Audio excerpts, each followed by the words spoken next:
ఆండాళ్ దివ్య తిరువడిగలే శరణం. 7వ pasuram. Keys keys Endru అంటూ పక్షులు మాట్లాడుతున్నాయి. పక్షులు వాటి ఆహారం కోసం వెళ్ళడానికి ఒకదానితో ఒకటి ఎడబాసి ఉన్నాయి. అలా బాధతో మాట్లాడుతున్నాయి. నీకు వినపడట్లేదా? కేవలం మేం నిండుచున్న చెట్టు మీద పక్షులే కాదమ్మా, ఎంగుం అన్ని చెట్ల మీద ఉన్న పక్షులు అరుస్తున్నాయి అంటూ ఆండాళ్ తల్లి లోపల ఉన్న గోపబాలికను నిద్ర లేపుతూ ఉంది. ఆ గోపబాలిక నిద్రే లెగవట్లేదు, లేచి రావట్లేదు.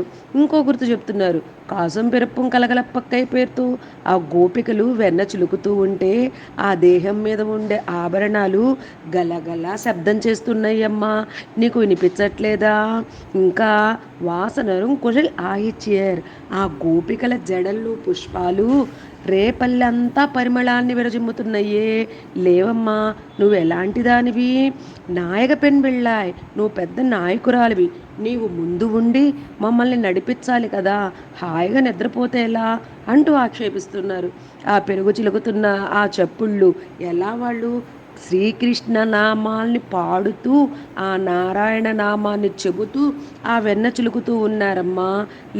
లేచిరావమ్మా అని లోపల ఉన్న గోపబాలికని బయట ఉన్న మన గోదమ్మ లేపుతూ ఉంది. నీవు ఎలాంటి దానివి? అమిత తేజస్సు కలిగిన దానివమ్మా, భగవద్జ్ఞానం కలిగిన దానివి కాబట్టి లేచి తొందరగా రామ్మా అంటూ ఉన్నారు. జై శ్రీమన్నారాయణ.